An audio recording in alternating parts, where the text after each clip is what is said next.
A'udzu billahi minasyaitonir rajim.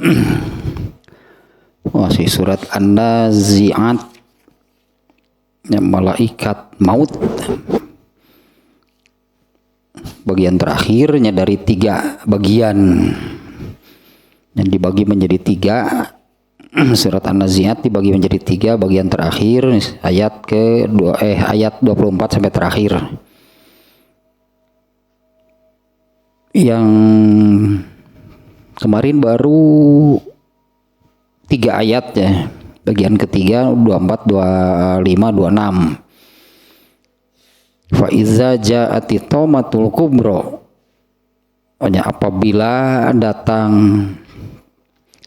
malapetaka yang besar, yaitu hari kiamat. Yauma yatadzakkarul insanu masa'a, ya, pada waktu tersebut tersadarlah manusia dengan apa yang telah diamalkannya, yaitu di dunia tentunya ya, karena beramal itu kesempatan, sebutnya kesempatan beramal itu hanya ketika di dunia. Wa burrizatil jahimu liman yaro, dan neraka itu ditampakkan sehingga jelas terlihat dengan mata telanjang. Nah, sampai di sana hanya baru sampai di sana.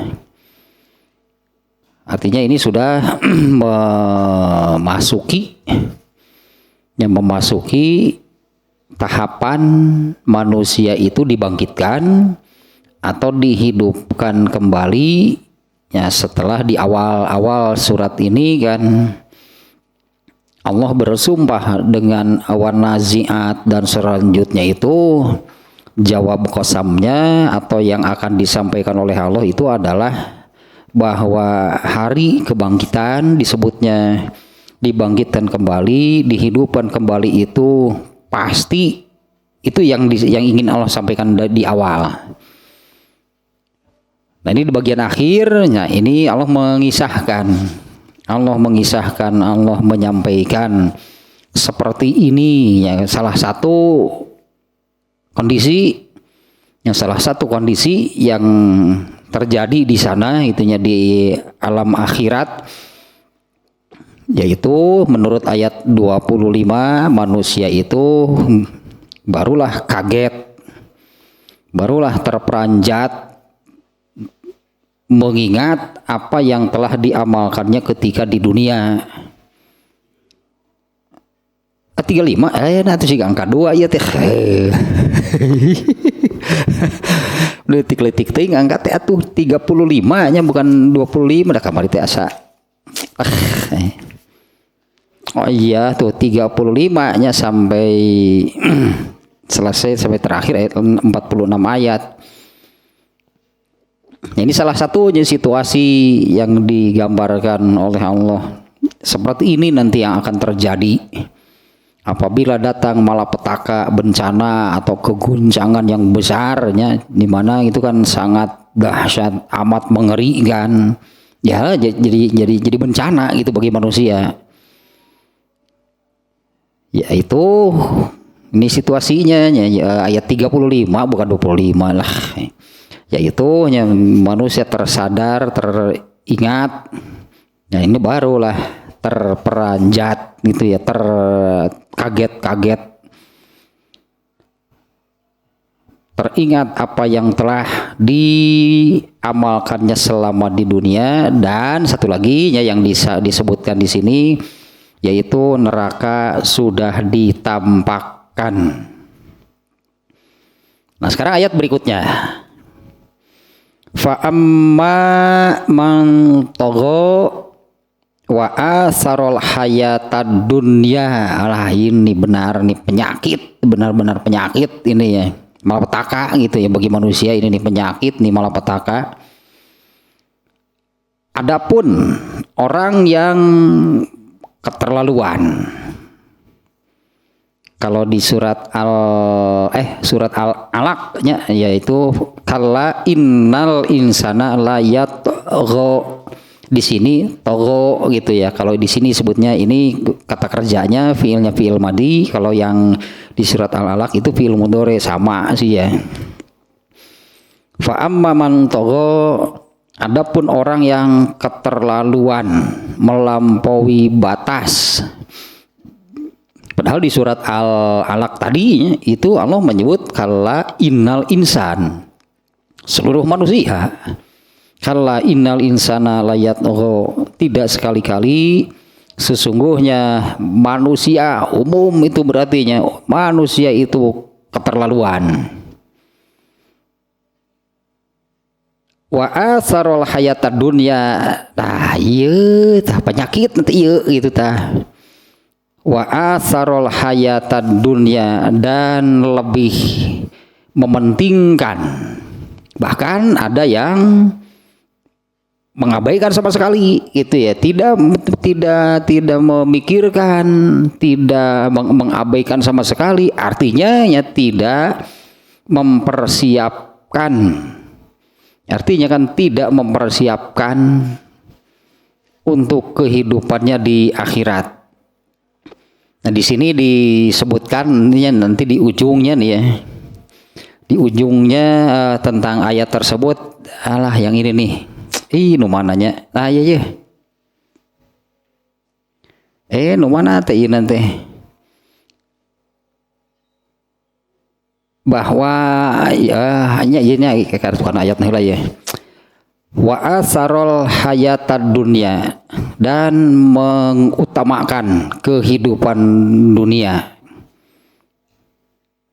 Fa innal jahima hiyal ma'wa. Nah, tiga ayatnya menerangkan satu kelompok orang yang demikian. Fa amma man tagha wa asarul hayatad dunya fa innal jahima hiyal ma'wa. Adapun orang yang keterlaluan, manusianya yang keterlaluan, yang melampaui batas, wa asarul hayatad dunya, dan mengutamakan, lebih memilih ya gitulah, lebih memilihnya, mengutamakan, lebih memilih kehidupan dunia. Fa innal jahima hiyal ma'wa, maka neraka itulah tempat kembalinya. Ya, maka neraka itulah tempat kembalinya. Yang di ayat sebelumnya kan neraka sudah ditampakkan lebih dulu. Wa burrizatil jahim lima yaro, wa burrizatil jahimu lima yaro, di ayat 36-nya.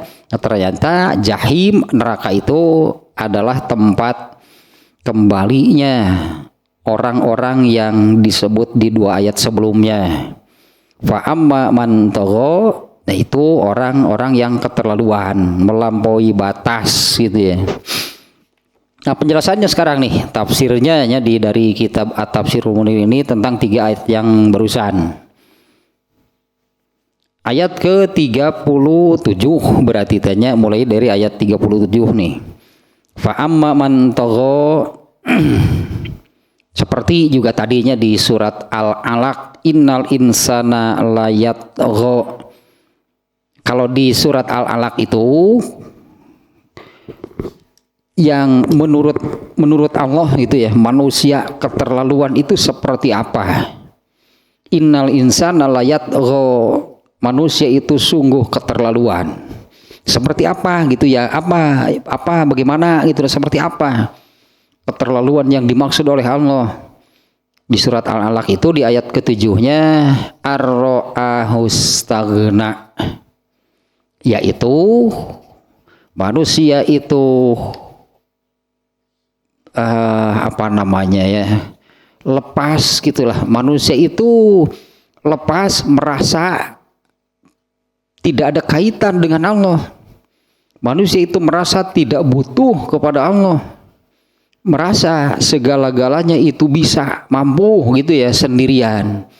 Padahal kan diakui atau tidak sebutnya, ya diakui ataupun tidak, hakikatnya tetap saja. Makanya menjadi Allah menyebutnya manusia durhaka, manusia itu keterlaluan, karena diakui atau tidak bahwa manusia itu kan yang menciptakannya Allah. Yang memberi rezeki kepada mereka itu Allah. Yang memelihara hidup mereka itu Allah. Tapi manusianya sendiri merasa tidak ada kaitan itu dengan Allah. Itu yang ar-ra'ahus stagnate, maka hilanglah berarti rasa malu, itulahnya hilanglah rasa malu terhadap Allah. Tidak ada rasa malu terhadap Allah. Artinya kan ketika Allah memerintah apa, Allah melarang apa, Allah mengatur manusia itu harus begini, tidak boleh begitu.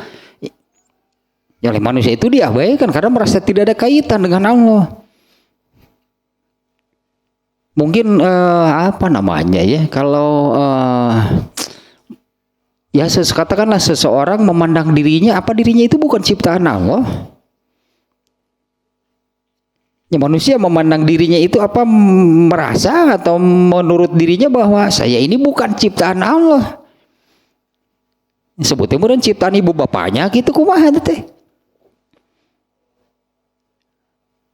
Sehingga merasa tidak ada kaitan gitu dengan Allah. Padahal kan hakikatnya seluruh makhluk lah. Seluruh makhluk yang ada di seluruh jagat raya ini kan semuanya ciptaan Allah.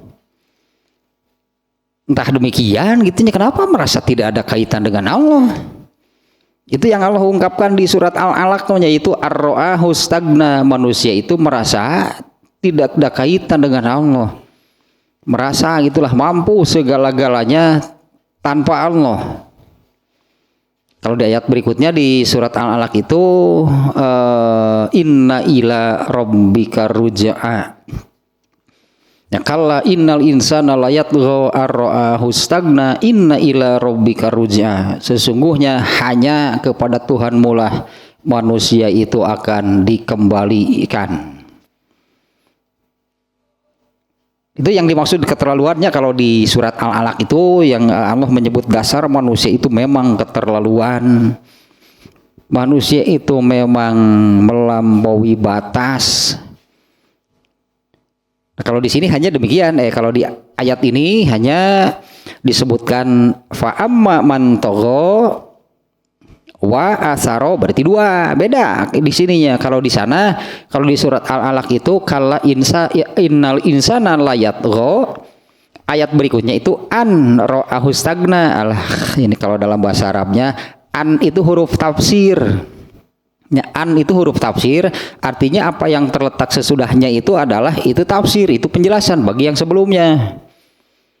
Di ayat 6-nya Allah menyebutkan kalla innal insana layatgha an, yaitu nah keterlaluannya itu seperti apa gitu ya, an ra'ahu stagna, yaitu merasa tidak ada kaitan gitu hidupnya itu dengan Allah.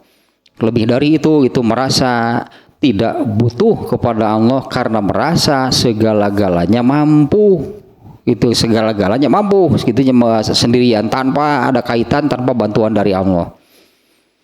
Nah, kalau di sini di surat ini hanya fa'amma man tagha, hanya menyebut demikian. Adapun yang melampaui batas.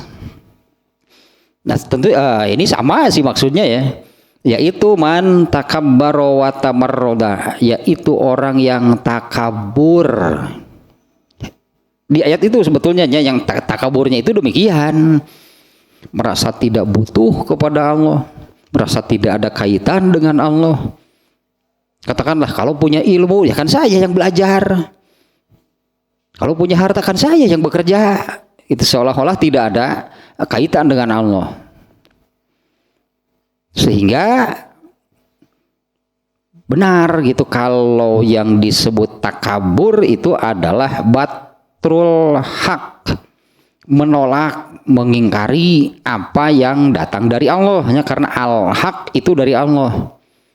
Nah, orang yang seperti ini di sini pun gitunya penjelasannya di dalam kitab tafsir ini, orang yang keterlaluan, yang melampaui batas itu yang seperti apa? Yang takabur. Ya, orang yang takaburnya itu tadinya kalau di surat Al-Alaq tidak perlu, tidak butuh kepada Allah, merasa segalanya mampu sendiri.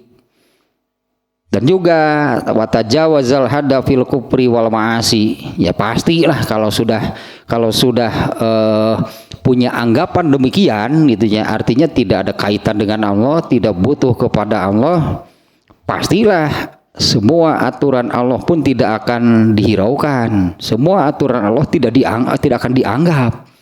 Jadinya gitunya mereka itu banyak melanggar aturan Allah, bahkan bukan hanya banyak,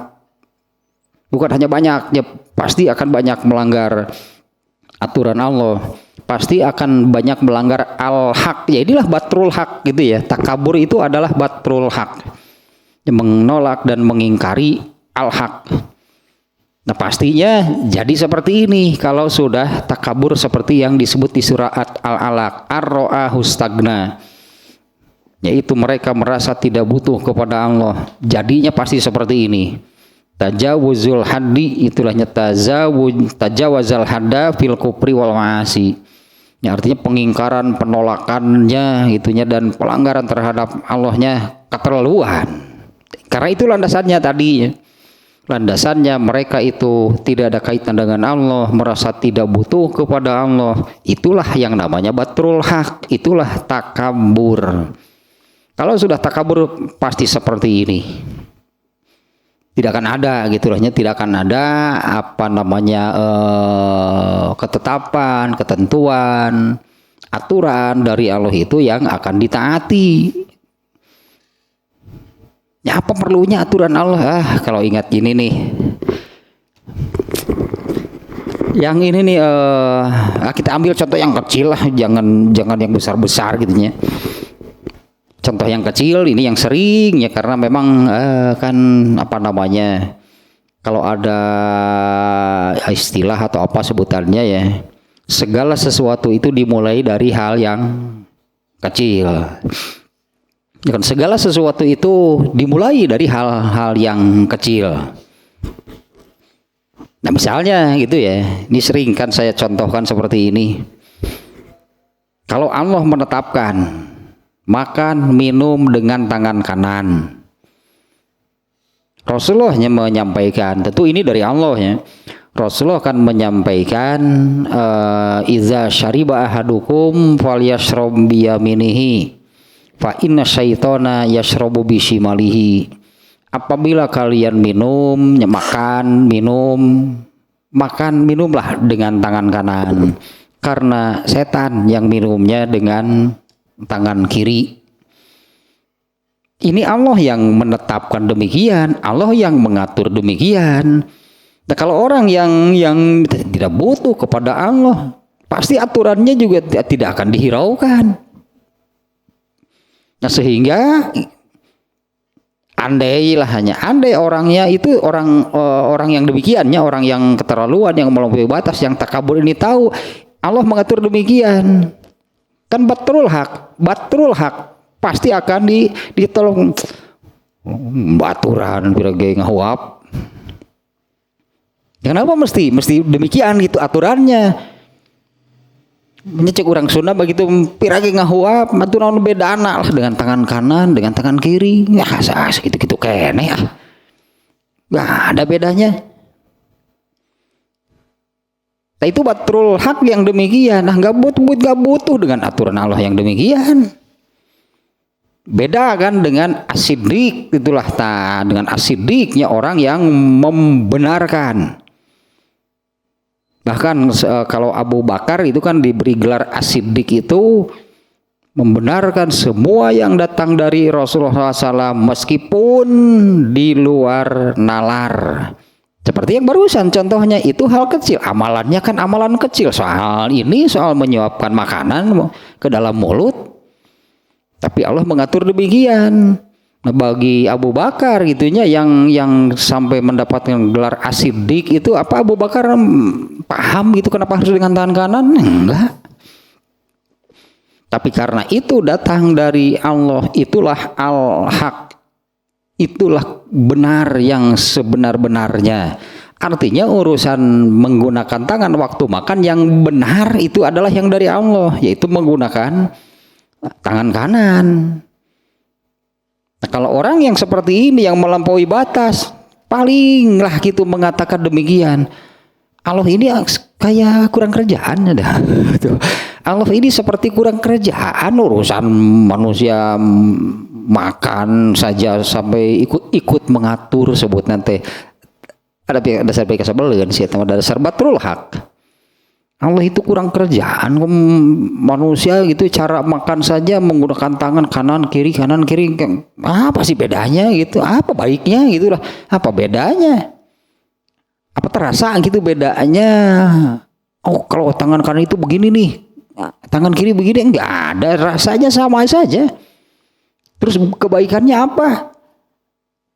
Ya tentu tidak akan terasa. Cobaan dicoba pakai tangan kanan, pakai tangan kiri. Oh ini yang lebih baik, di mana sih baiknya? Ya belum tentu gitu bisa dipahami, belum tentu bisa dimengerti.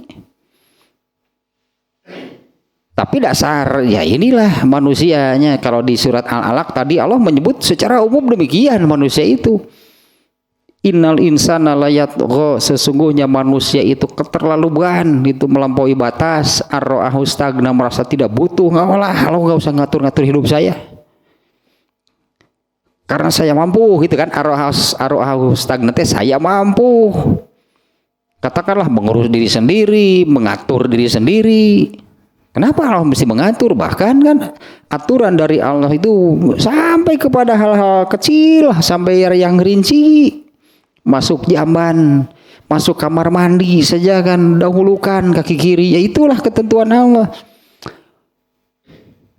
Kiwai diatur, oh gawe Allah tuh ada nih orang yang mengatakan demikian. Allah ini kurang kerjaan gitu, urusan seperti itu saja sampai disebutnya ikut mengatur. Dikan wacan dibabuk kemudian ke Allah, tamulah bisa kena ngomong gitu mah. Nah, karena ini batrul haknya itu yang seperti itu, batrul hak takabur berarti kita merasa saya mampu mengatur hidup saya sendiri. Ya buktinya misalnya kan saya bekerja kemudian dapat uang, saya belajar, saya dapat ilmu. Apa kaitannya dengan Allah? Ini kan hasil kerja saya. Ini kan saya karena saya belajar makanya dapat ilmu. Padahal hakikatnya ya untuk duanya saya sebut demikian, harta dan ilmu, hakikatnya itu pemberian Allah sebetulnya. Ya, seperti rezeki kan, yang memberi rezeki siapa? Tapi tetap saja kan meskipun yang memberi rezeki itu Allah, tapi kan ada bagian dalam hal rezeki ini yang menjadi amal sebetulnya, yang menjadi amal bagi manusia. Rezekinya sendiri sebetulnya Allah yang mengatur, Allah yang memberi. Tapi kan bagi manusianya sebetulnya kan jadi amal soleh itu mencari rezeki teh. Ada dasar tengah arti kita maranehna nukaran itu si orang yang berpikirnya demikian. Kenapa itu saya bekerja itu kan jelas hasilnya. Bahkan kalau melihat itu orang-orang kafir, orang-orang yang ya orang kafir lah yang tidak beriman, tuh mereka itu coba kekayaannya berlimpah. Apa kaitannya dengan Allah? Itu kan memang kerjanya orang itu demikian. Nah kalau sudah seperti itu, ya kalau sudah takabur, kalau sudah batrul hak, jatuhnya gitunya pastinya akan tajawuzul haddi fil kufri wal ma'asi, pasti penolakan pengingkarannya sangat keras berlebihan. Demikian juga dengan amalannya, bisa jadi orang yang memang batrul hak tahu nih Allah memerintahkan makan pakai tangan kanan, nah menguslah tangan kiri lah, ngatur segala, pasti cenderung demikian. Ya, karena apa yang dari Allah itu ditolak, maka justru kecenderungannya itu ingin berbeda dengan apa yang ditetapkan oleh Allah dengan alasan, wah saya juga bisa mengatur sendiri, ya, saya juga bisa menentukan sendiri. Apalagi untuk hal-hal yang demikian, ya, yang menurut logika gitu ya apa sih bedanya gitu menyuapkan makanan dengan tangan kanan dengan tangan kiri, ya sama aja kan.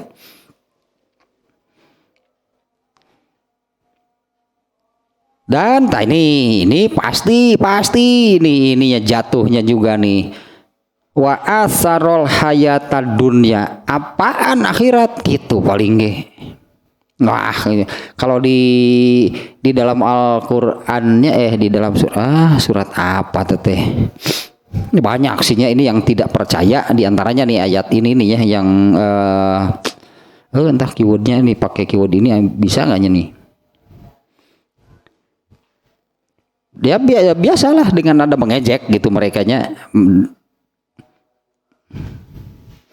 Oh, ayat surat Al-Mu'minun ayat 36. Sebentar nih kita lihat rangkaiannya. Ayat 35-nya aya'idukum annakum iza mittum wa kuntum turaba wa izoma annakum mukhrajun. Nah, ini orang kafir nih sambil mengejeknya seperti di surat apa yang kemarinnya. Ini surat ini kan mereka mengejek Rasulullah, dibangkitkan, dihidupkan lagi, mana mungkin. Nih tulang belulang manusia bisa yang seperti ini hidup lagi, coba terangkan. Dulu kan orang kafir demikian kepada Rasulullah. Nah, ini di surat Al-Mu'minun dari ayat 35 berarti ayatnya. Apakah ia menjanjikan kepada kalian bahwa bila kalian telah mati dan telah menjadi tanah dan tulang belulang, kalian sesungguhnya akan dikeluarkan dari dalam kubur kalian. Hayhat limatu andun tak di urang mang jauh mang itu artinya mereka mengatakan demikian. Ini isim fi'il namanya kalau dalam bahasa Arab mah. Suara itulah suara yang diungkapkan gitu untuk menunjukkan lah. Nah, hayhata limatu andun, wah jauh sekali dari benar apa yang diancamkan kepada kalian itu. Nah, ini yang batrul hak, karena penjelasan tentang akhirat itu kan al-haq, itu yang benar, itu dari Allah. Kan di awal surat An-Nazi'at itu justru itu yang ingin Allah tekankan, karena itu menjadi hal yang sulit itu bagi manusia. Nah, mereka seperti ini ya, seperti di surat Al-Mu'minun dari ayat 35 aslinya 35 36, yaitu sama nih yang sejalan berarti dengan yang di awal ayat ini. Ya, apakah ia menjanjikan kepada kalian bahwa apabila telah mati kalian itu telah mati kemudian menjadi tanah dan tinggal tulang belulang, kalian akan dikeluarkan lagi dari dalam kubur kalian. Di ayat 36-nya eta teh kitu deui mah isim fi'il sih anu bahasa Arab nama pret orang kafir ya. Jauh sekali dari benar apa yang diancamkan kepada kalian. Nah, ini menurut orang kafir, artinya mereka menentang al-haq, menentang mustahil manusia yang karena kan sebetulnya karena keterbatasan manusia kan. Manusia itu kan hanya sampai kepada apa yang nampak. Jadi menurut mereka jasad itu yang dihidupkan lagi itu tidak masuk akal. Makanya mereka menentang, menolak. Mustahil nih tulang belulang manusia yang sudah keropos, sudah rusak, itu bahkan sudah hancur, masa yang seperti ini hidup lagi. Nah, ayat 37-nya jadi pantas nih. Ini ya kebetulan nih sejalan nih ayat 37-nya sama dengan ini. Kalau di ayat ini ayat 30 berapa tadi teh?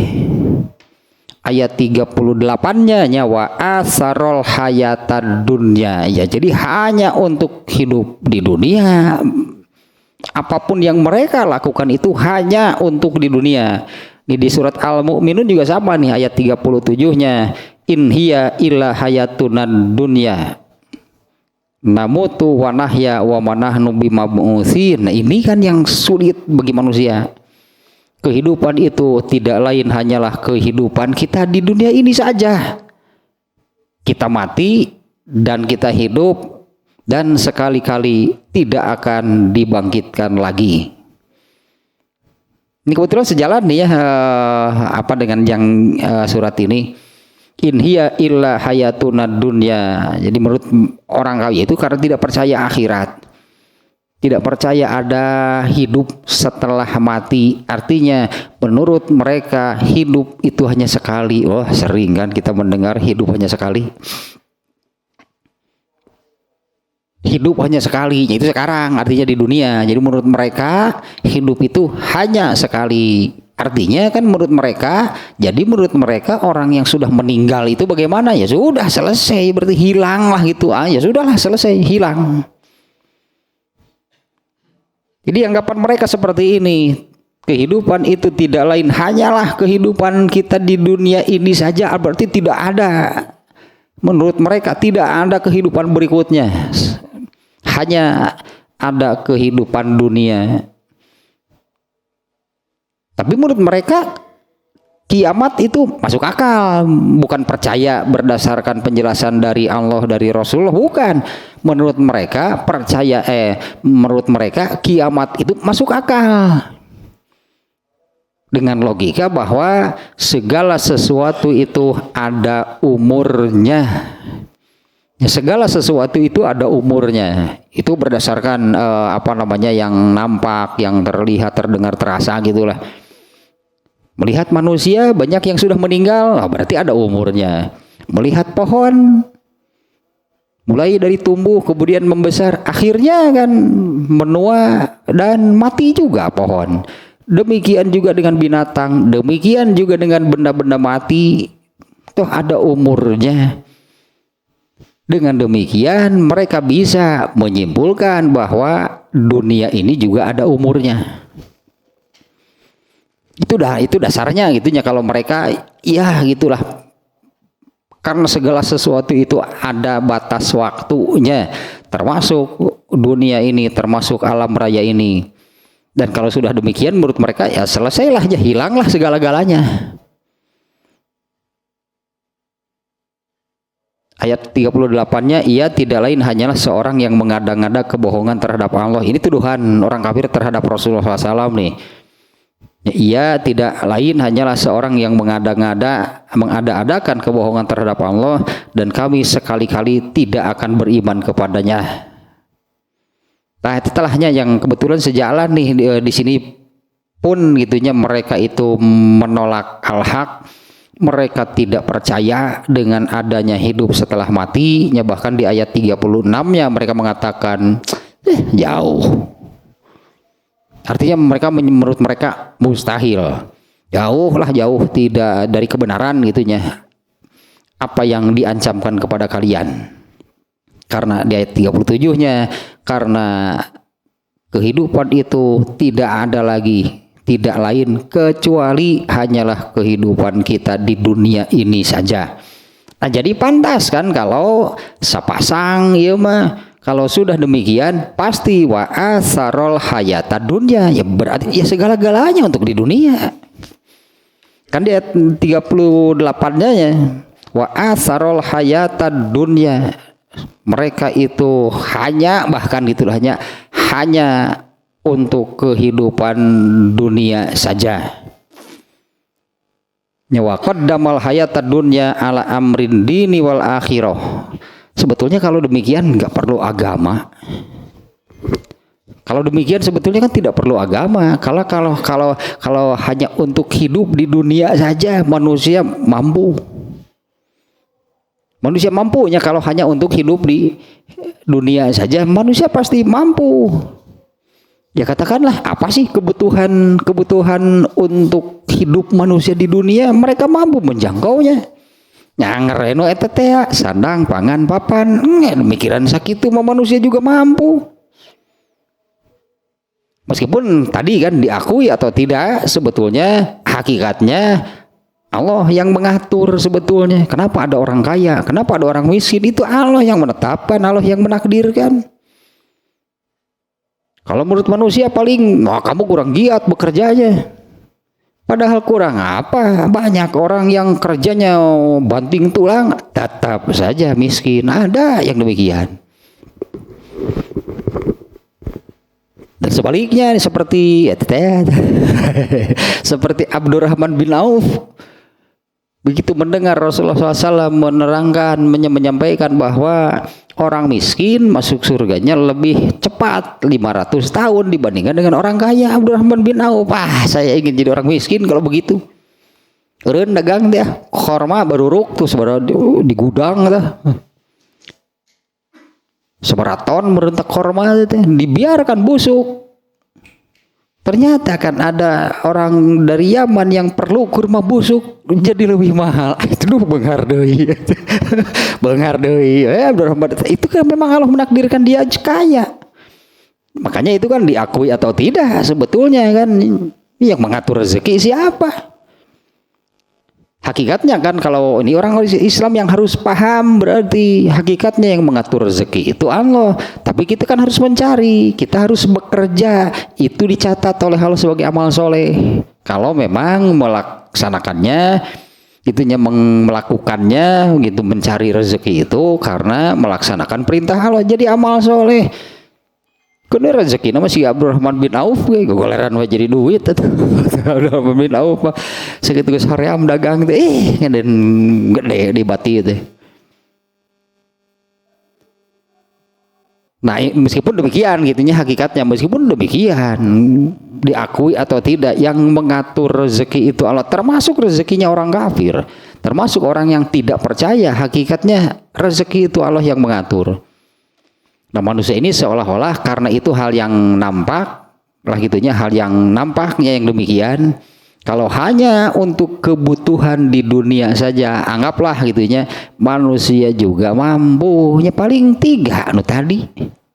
Sandang, pangan, papan, kemudian dibagi, ada kebutuhan primer, ada kebutuhan sekunder, gitulah paling kecil pakai bisa gini gitu mah. Ya, ada kebutuhan primer, kebutuhan pokok lah, sembako dan sembako nu gitu dari Al-Qaswa. Al-Qaswa sekarang ini sudah jadi kebutuhan primer sih. Nah, karena yang terpikir itu hanya seperti di surat Al-Mu'minun tadinya, hanya ada kehidupan lain, kehidupan itu hanya di sini di dunia. Pantas kalau mereka merasa mampu saya untuk hidup di dunia. Kalau misalnya di dunia ini perlu uang, ya cari, bekerja. Hanya demikian. Kalau misalnya ini harus ada ilmunya yang demikian, ya belajar gitu. Unggul palingnya. Nah, ini sepasang berarti ininya kalau sudah diawali gitu dengan fa'amman togo, apa sih togo? Takabur, batrul hak, tidak mau menerima apa yang dari Allah. Pasti seperti ini akibatnya. Mereka hanya akan memikirkan lah gitunya, memikirkan, bahkan mereka itu hanya memikirkan melakukan segala-galanya itu hanya untuk di dunia saja. Pasti jauh kan orang seperti ini dari mempersiapkan diri untuk menghadapi tahapan hidup berikutnya setelah kehidupan dunia. Karena mereka nggak ada, menurut mereka itu tidak ada, seperti di surat Al-Mu'minun tadinya tidak bahwa kehidupan itu tidak lain hanyalah kehidupan kita di dunia ini saja. Nah, pasti mereka seperti ini, wa qaddamal hayatad dunya ala amri dini wal akhirah. Kalau yang tidak percaya sama sekali pasti akan total gitulah, hanya 100% segala-galanya hanya untuk di dunia. Nah, adapun yang iya kena deui di pan ku hadis eta kita. Kena lagi gitu oleh hadis yang itu. Kalau orang Islam kan akhirat itu bagian dari rukun iman kan, salah satu rukun iman itu kan beriman kepada akhirat. Tapi dasar hidupnya mengikuti orang-orang kafir, jadilah seperti mereka. Orangnya itu orang Islam, beriman adanya akhirat. Ya, karena itu kan sebagai akidah dari dirinya seorang muslim. Akidah sebagai dirinya sebagai orang yang beriman, bukan kafir.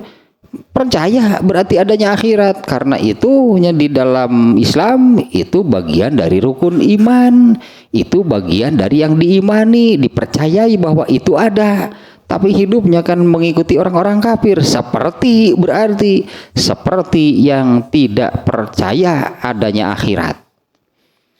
Ya, jadinya kan demikiannya. Jadi seperti yang tidak percaya adanya akhirat.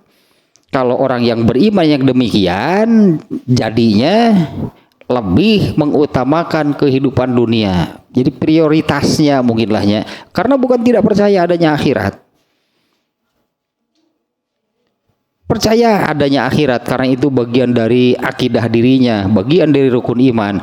Tapi karena hidupnya mengikuti orang-orang kafir, maka orang Islam yang demikian itu lebih mementingkan, bahkan ada juga ya, orang Islam yang sama sekali mengabaikan urusan agama atau urusan akhirat disebutnya. Sama sekali ente gitu. Padahal muslim ditanya mah gitu. Padahal kalau ditanya agamanya apa? Islam, percaya akhirat, percaya. Tapi kenyataannya kena lagi kan, saya katakan kena lagi oleh hadis yang itu, latat ba'unna sunnana man kana qablakum. Ya, orang-orang Islam itu akan hidup mengikuti cara-cara hidup orang kafir. Seperti apa cara hidupnya orang kafir? Ini diantaranya, apapun yang mereka lakukan tidak ada untuk akhirat. Tidak ada itunya yang mereka lakukan itu, yang mereka lakukan untuk ini untuk bekal di akhirat. Nggak ada orang kafir yang demikian. Nah, orang Islam yang mengikuti jadinya demikian, itu jadinya sama. Akhiratnya dipercaya, akhiratnya diimani, tapi tidak mempersiapkan, malah gitu segala-galanya, bahkannya segala-galanya hanya untuk di dunia. Atau kalaupun ada minim berartilah jauh gitunya prioritasnya yang lebih diprioritaskan itu adalah urusan dunia. Urusan agamanya, urusan akhiratnya saya saridona. Saya lah gitunya. Kalaupun disebut ini beramal nih untuk akhirat, minim sekali berarti, karena jauh lebih mementingkan untuk di dunia. Nah ini kan ayatnya demikiannya, wa asarol hayatan dunia. Ini yang saya katakan tadi, ya penyakit nata. Itu yang di ini nih. Nah ini kan sebetulnya kan yang tidak boleh terjadi sebetulnya gitu kan, tidak boleh terjadi pada orang Islam. Nu ieu teh anu hubud dunya teh tah. Kemana geura hadisna teh nya ini yang hubud dunya wa karahiyatul maut.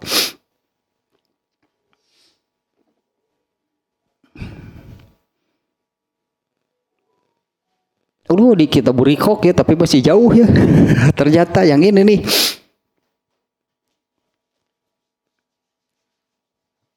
Mana nih sebentar nih. Nih riwayat Abu Daud saja nih. Kalau tadi di Bukhari agak beda. Yang ini nih yang saya maksudkan hadis yang ini. Ini saya terjemah saja nih ya. Hadisnya riwayat Abu Daud.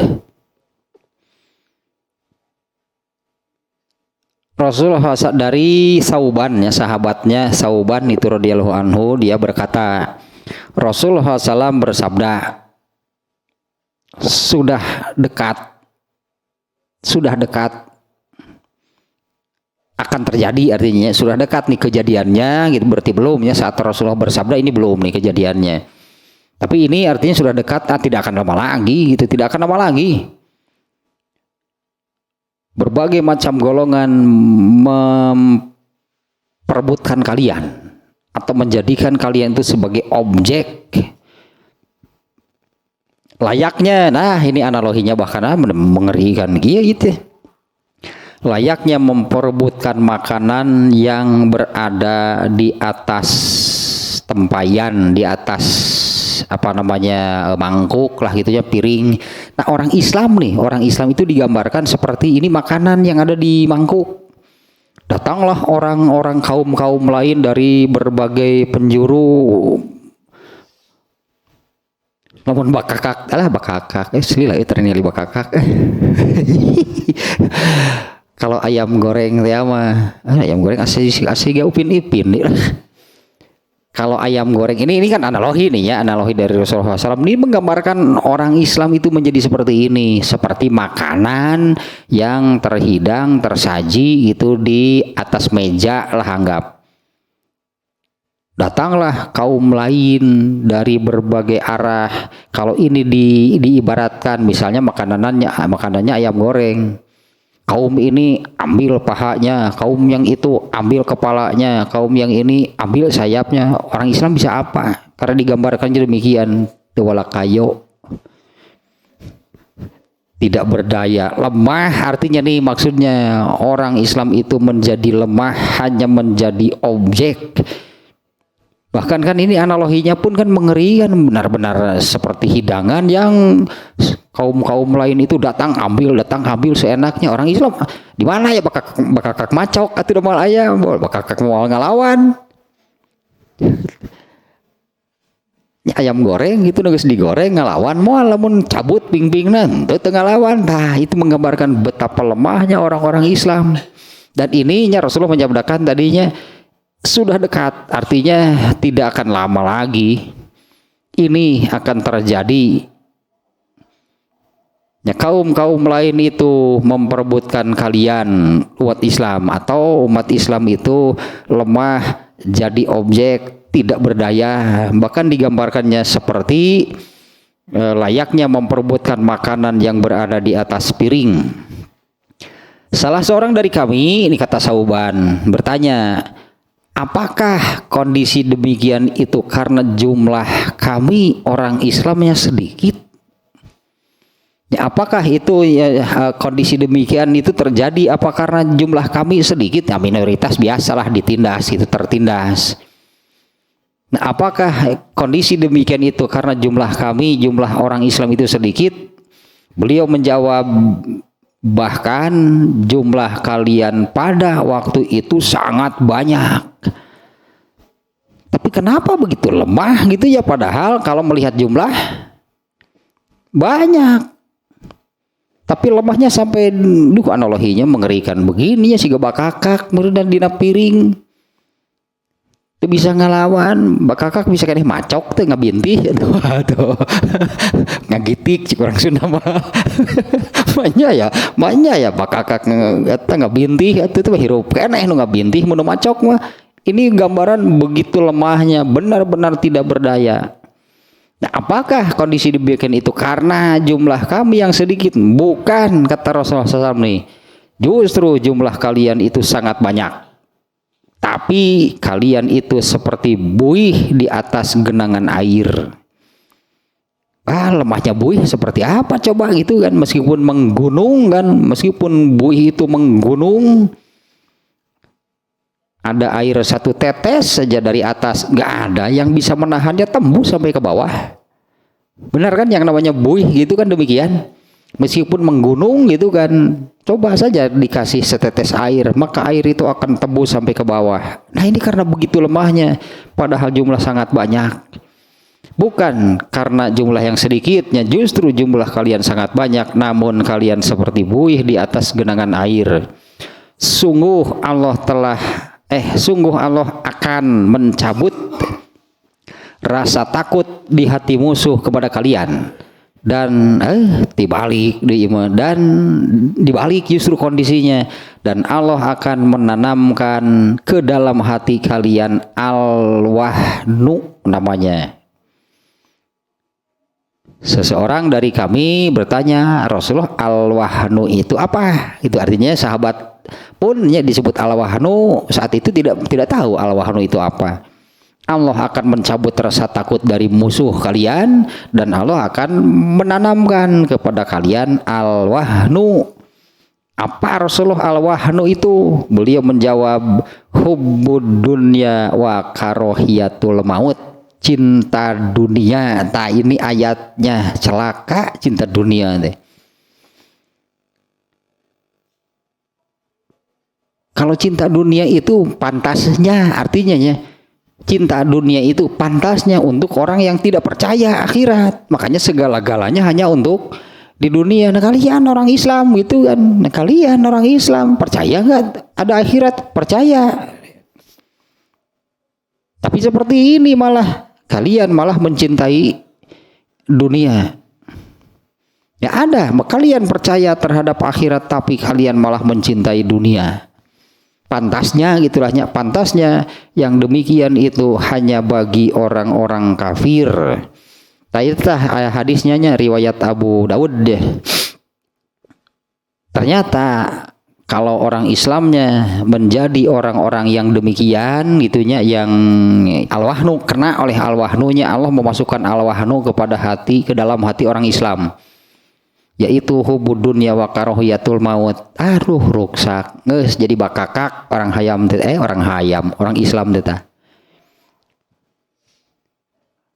lemah itu gannya, lemah jadi objek.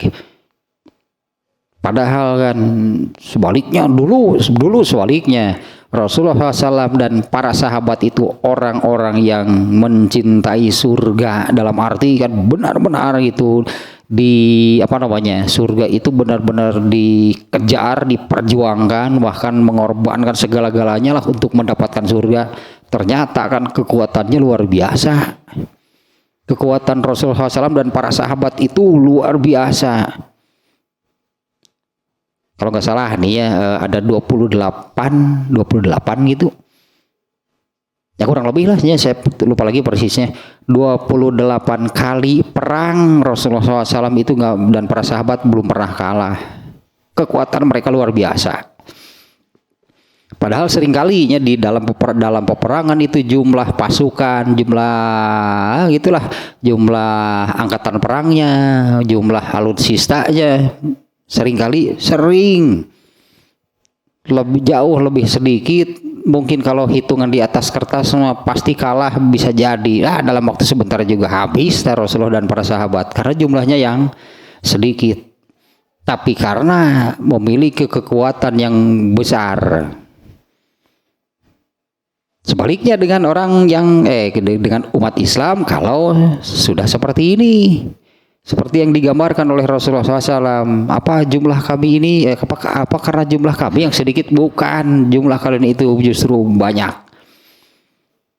tapi lemah gitu, seperti buih di atas air. Apa penyebabnya? Allah mencabut rasa takut dari dalam hati musuh kalian, dan Allah memasukkan ke dalam kalian al-wahnu, yaitu hubud dunya wa karahiyatul maut, cinta dunia dan takut mati. Ya, orang Islam takut mati. Kenapa? Karena orang Islam percaya setelah mati kemudian bagaimana? Kan ada lanjutannya gitu kan. Kalau orang Islam kan percaya. Jadi takut mati karena nanti setelah mati bagaimana? Ini kan tak apal gitulah. Nah, ternyata kan tahu. Kalau orang kafir ya pantaslah mereka kalau segala-galanya itu hanya untuk di dunia, karena mereka tidak percaya adanya akhirat. Mati selesai berarti, makanya edankeun sebelum mati, itulah segala nanti edankeun sebelum mati, karena kalau mati selesai. Termasuk kan juga banyaknya terjadi gitu, apalagi sekarang ini marak kalau nggak salah sih menurut berita-berita itu di Jepang ya, di Korea, seolah-olah menjadi tren bunuh diri. Ini seolah-olah menjadi tren gitunya, bunuh diri itu jadi trending topik lah. Bunuh diri ngetren. Itu karena dari kasusnya yang meningkat gitunya. Nah, kenapa mereka demikian? Nah, karena mereka berpikir mengakhiri hidup, ya berakhirlah hidup, hilang, selesai segala-galanya. Nah, ini orang Islam gitu, hubud dunya wa karahiyatul maut. Kenapa takut mati? Itu betul, mau berani mati, bahkan bunuh diri. Apa enggak takut mati? Enggak. Kenapa? Bunuh diri. Berarti kan tidak takut mati. Sehingga dilakukanlah bunuh diri. Mereka tidak takut mati. Kenapa? Karena menurut mereka kan begitu mati ya selesailah. Apalagi ini ya kalau nih seperti di sana. Jadi mereka itu yang melakukan bunuh diri itu yang seperti apa sih? Kenapa mereka sampai melakukannya? Saya kira mereka itu punya masalah berat yang mereka itu tidak tahu jalan keluarnya, daripada ripuh itu terus menghadapi masalah yang berat. Akhiri hidupnya, selesai, masalahnya selesai. Orangnya selesai. Menurut mereka gitu ya. Orang Islam kan enggak. Orang Islam itu percaya adanya akhirat. Jadi pantas kalau di hadis ini hubud dunya wa karahiyatul maut. Kenapa takut mati? Karena orang Islam itu tahu dan percaya mati itu bukan akhir. Meninggal dunia itu bukan akhir itunya dari perjalanan hidup manusia. Orang Islam itu tahu. Orang Islam itu percaya adanya akhirat.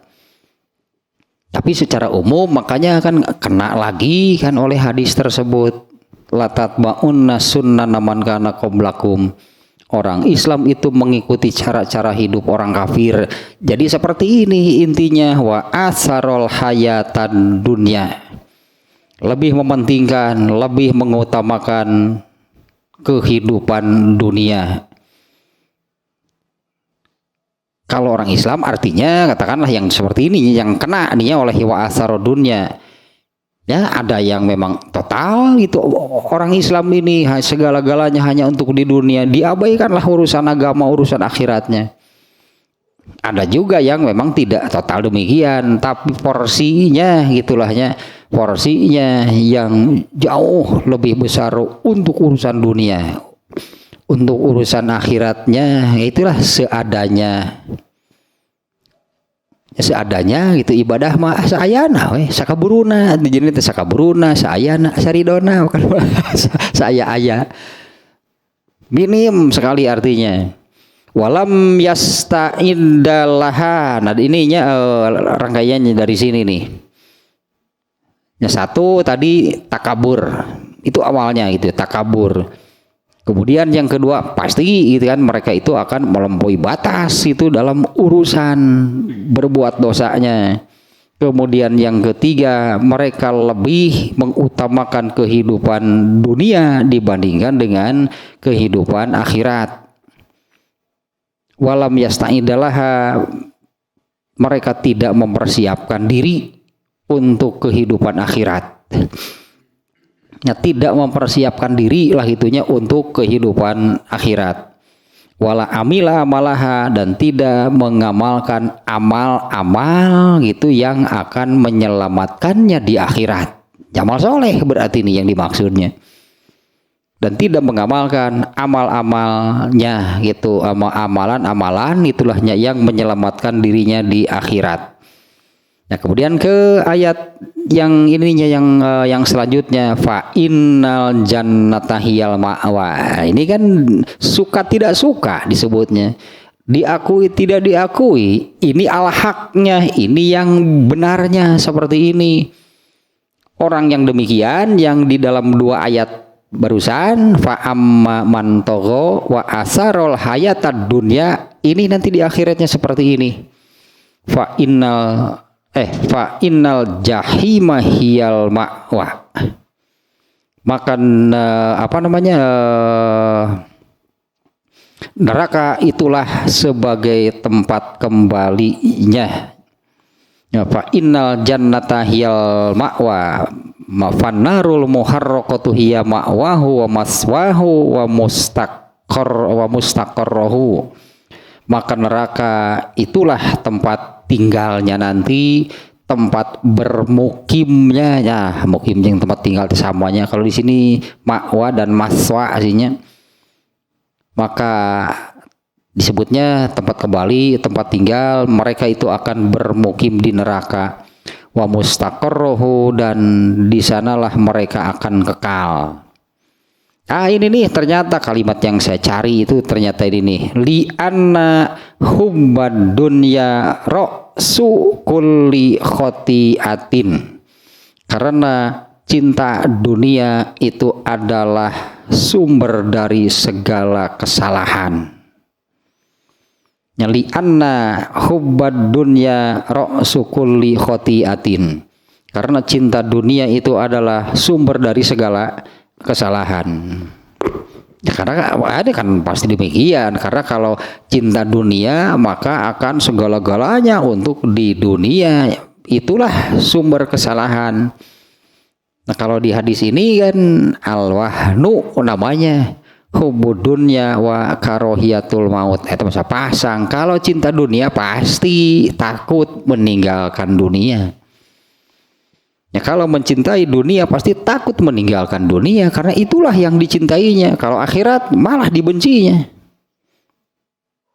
Ya kalau akhirat malah tidak disukai gitulah, hanya tidak disukai.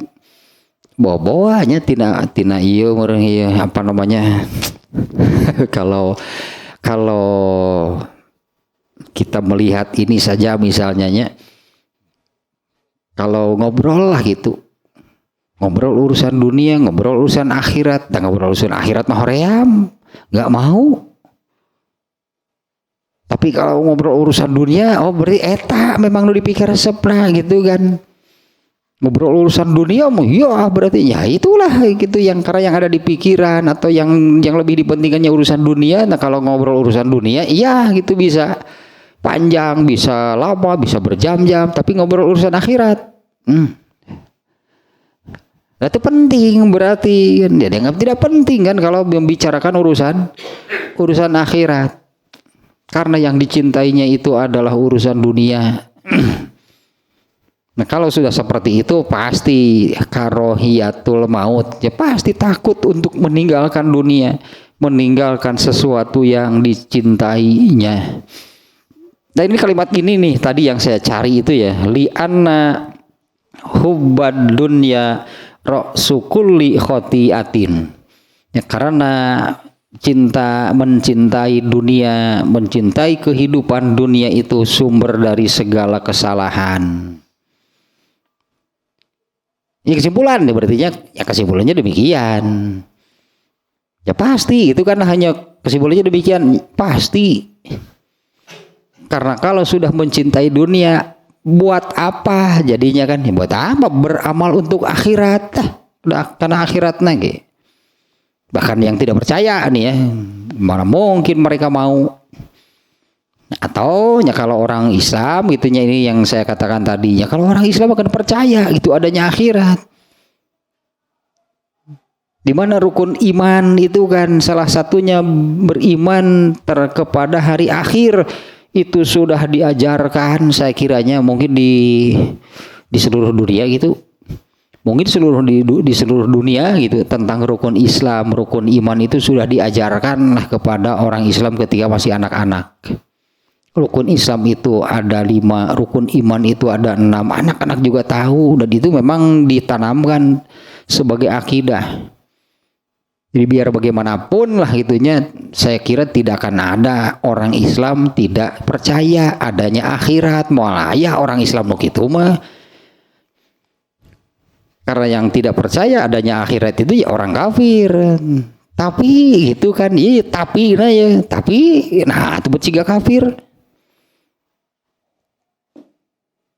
Mencintai kehidupan dunia, mengabaikan urusan akhiratnya, mun kafir mak itu teh pantas.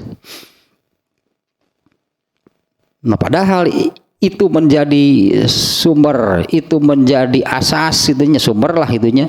Li'anna hubbad dunya ra'su kulli khoti'ah, karena cinta dunia itu sumber dari segala kesalahan.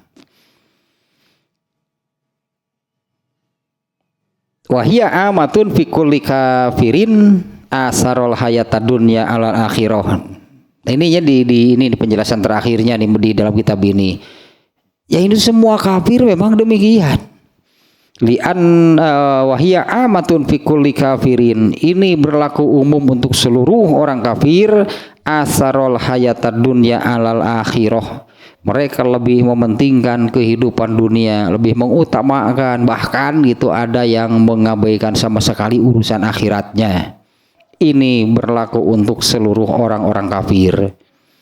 Nah orang Islam orangnya kena oleh hadis itu, ternyata hadis itu jawamiul kalimnya. Jawamiul kalim itu hanya demikian saja kalimatnya, ternyata prakteknya, kenyataannya yang disebut orang Islam mengikuti cara hidup orang kafir itu bagaimana. Dari sini berarti akar permasalahannya, orang Islam itu lebih mencintai kehidupan dunia padahal mereka percaya adanya akhirat. Tapi yang lebih dicintainya, yang lebih diutamakan lah gitunya yaitu urusan urusan dunia, urusan akhirat menurut tadilah saya ya lamun ibadah nama saya ya we sakaburuna sahayuna saya aya. Tapi kalau untuk urusan dunia pasti serius. Karena memang itu kan yang lebih diutamakan, itu yang dicintainya, bahkan kalau di hadis tadi. Ya itulah yang dicintainya. Kalau urusan dunia suka, artinya menyukai, mencintai, hobi. Bahasa Arab berapa? Hobi teh. Kalau untuk urusan dunia, nah itu menyukai, mencintainya, jadi hobi tah. Kalau keduniaan mestinya kan hobi si asal nama bahasa Arab nama bahasa entah bahasa mana jadi hobi itunya yang disukai yang dicintai kan hobi itunya. Mestinya orang Islam hobi apa? Akhirat yang disukai yang dicintai. Dan memang wajib dan memang hal itu wajibnya seperti yang sudah Allah seperti yang sudah Allah sampaikan ini yang harus itu kan menjadi menjadi asas, menjadi landasan itu bagi orang Islam, yaitu wal akhiratu khairul laka minal ula. Ini surat Ad-Duha-nya. Wal akhiratu khairul laka minal ula. Akhirat itu jauh gitu, surganya akhirat itu surgana bukan nerakanya. Wal akhiratu khairul laka minal ula. Surga itu jauh lebih baik daripada dunia ini. Nah, mungkin masih ingat juga nih tentang dunia disebutnya berarti kieu benerannya. Rasulullah kan di dalam hadis An-Nasai kalau nggak salah ini membandingkan gitu dunia dengan surga. Seperti apa perbandingannya? Ini yang ini kalau yang masih ingat di awal-awal kita burikok dulunya, yaitu perbandingan dunia dengan surga itu ibarat orang mencelupkan jarinya ke dalam samudra. Jarinya ya, orang mencelupkan jarinya ke dalam samudra lalu diangkat. Nah, kehidupan dunia itu, nah itulah air yang nempel di jarinya, itulah kehidupan dunia. Surga itu adalah samudra, lautan samudra seluruhnya. Seperti apa perbandingannya? Kehidupan dunia ini gitunya, perbandingan dunia dengan surga itu seperti orang yang mencelupkan jarinya ke dalam air lalu diangkat. Kehidupan dunia itu itulah gitunya, air yang nempel di jarinya paling basah sekian lah, jumlah air yang ada di jarinya sekian, sementara surga itulah lautan samudra seluruhnya. Jadinya bisa dikatakan begini, berartinya bisa kita mengatakan begini, kalaupun kebagian dunia, dunia itu kan hanya sedikit. Kalaupun kebagian dunia, ya kebagian sedikit karena dunia itu memang sedikit. Ayeuna lamun teu kabagian baik, teu kabagian karena itu kalaupun tidak kebagian ya biar saja tidak kebagian juga, toh tidak kebagian jumlah yang sedikit. Jadi lamun kabagian ngarada kabagian kan saeutik, teu kabagian baik, teu kabagian ge teu kabagian saeutik. Tapi kalau tidak kebagian surga rugi banyak berarti. Kalau tidak kebagian surga, wah tidak kebagian yang jumlahnya demikian barusan digambarkan oleh Rasulullah SAW. Dina kabagian ge ngeun saeutik dunya mah, dina teu kabagian ge bae da dunya mah ngeun saeutik. Dan memang hakikatnya demikian kan, karena dunianya juga sebesar apa?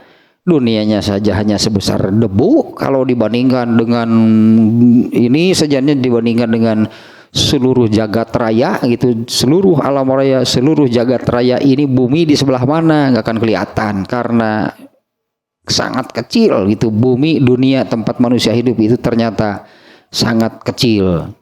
Ya apalagi kalau kita kebagian seberapa banyak sih di dunia ini? Ngan saeutik geuningan bener gitu artinya. Jadi lamun kabagian ge kabagian saeutik lah dunia mah.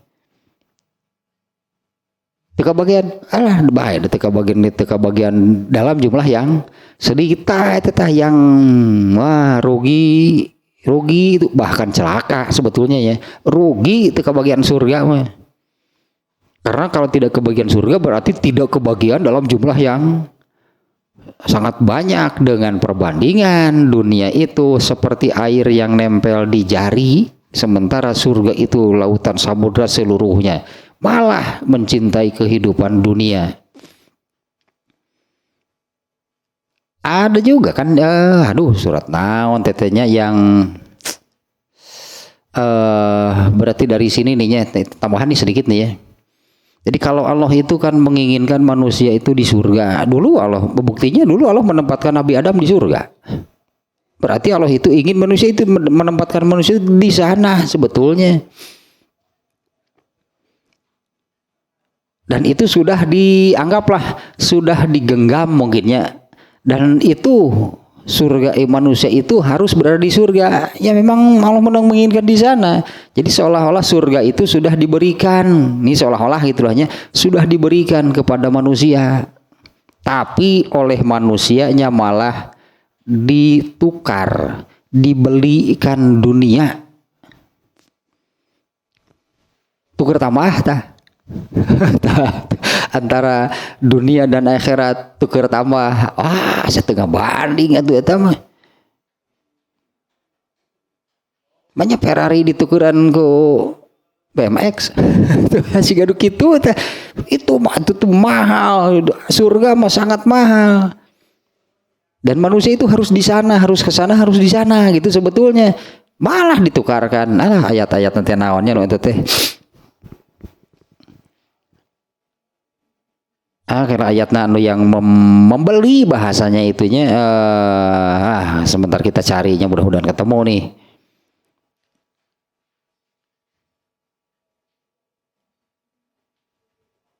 Sebentarnya lebar ya ayatnya.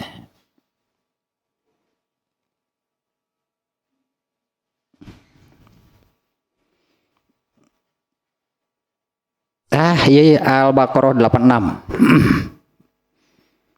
Kalau bicara akhirat berarti bisa bicara surga lah gitunya, karena mana ada kan yang mau ke neraka, pasti bicara akhirat itu bicara surga.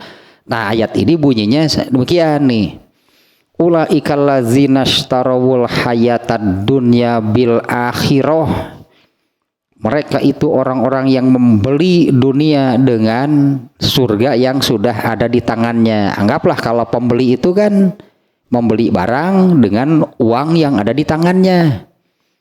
Itu kan membeli barang itu kan dengan uang yang dimilikinya. Nah ini kan gambarannya jadi demikian. Surga itu sudah Allah berikan kepada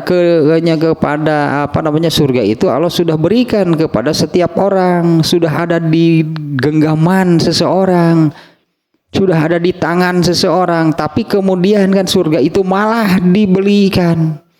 Ulaikal ladzina ishtarawul hayatad dunya bil akhirah. Mereka itu orang-orang yang membeli dunia, kehidupan dunia dengan surga. Maka tidak akan diringankan siksa mereka dan mereka tidak akan ditolong. Nah, jadi bukan hanya rugi tidak kebagian surga, tapi sekaligus celaka, yaitu tidak akan diringankan siksa mereka dan tidak akan ditolong. Ini bahasanya seperti ini nih di Al-Baqarah 86. Ulaikal ladzina ishtarawul hayatad dunya bil akhirah. Maknanya gitunya, seperti itulah gambarannya. Surga itu sudah Allah berikan ke dalam genggaman setiap orang. Surga itu Allah berikan kepada setiap orang. Surga itu sudah ada di tangan. Itu yang kullu mauludin yuladu alal fitrah. Dah kudu gitu artinya. Padahal setiap kullu mauludin itu, setiap yang dilahirkan itu berada di dalam fitrah. Tapi kemudian demikian berarti surga yang sudah ada di genggamannya, sudah ada di tangannya itu malah dibelikan dunia. Itu kita tambah itu seimbang atau jumlah airnya di seluruh samudra ditukar dengan air ya yang nempel di jari berapa banyak. Eta ayatnya tanya ayat 86 ta surat Al-Baqarah yang redaksinya barusannya ulaika ladzina ishtarabul hayatan dunya bil akhirah. Mereka itu orang yang membeli dunia dengan surga yang sudah ada di tangannya. Tausilatah berarti 3 ayat tanya. Ini tadi tah yang ada juganya ada yang saya garis bawahi tadi tah li annahu badun yara sukulli khotiatin. Cinta dunia itu sumber dari segala kesalahan. Nah, kemudian ini ditambah nih ayat ini barusannya Al-Baqarah ayat 86. Ya, yaitu di sini disebutnya dunia adanya ulaika ladzina ishtarawul hayatad dunya bil akhirah. Mereka membeli dunia dengan surga yang ada di tangannya. Jadi analoginya anggaplah Allah itu sudah memberikan surga itu kepada setiap orang, sudah ada di tangan dan di genggamannya masing-masing. Tapi kemudian kan surga itu malah dibelikan kehidupan dunia karena lebih mencintai kehidupan dunia, lebih menginginkan dunia dibandingkan dengan surga yang sudah di tangannya, yang dibelikan pasti. Tausilatah 3 tanya. Nah nanti ayat 3 ayat berikutnya yang sebaliknya nanti nih yang berikutnya ya. Wa amma man khaufa maqama rabbih alah ini. Adapun orang-orang yang takut kemaha besaran Tuhannya. Wa nahan nafsa anil hawa. Kalau sebelumnya tadi 2. Mereka itu kalau yang sebelumnya togo, melampaui batas, keterlaluan dan mencintai kehidupan dunia. Yang ini juga 2 yang berikutnya nanti. Orang yang takut ke takut ke maha besaran Tuhannya. 2 nahan nafsa anil hawa. Menahan diri itulah dari al hawa. Nahan nafsa anil hawa itunya menahan diri dari al hawa. Fa innal jannata hiyal ma'wa, maka surga adalah tempat kembalinya. Gitulah tanya kalau terjemah ayatnya. Nah, itu nantinya 3 ayat berikutnya kebalikan dari 3 ayat yang barusan.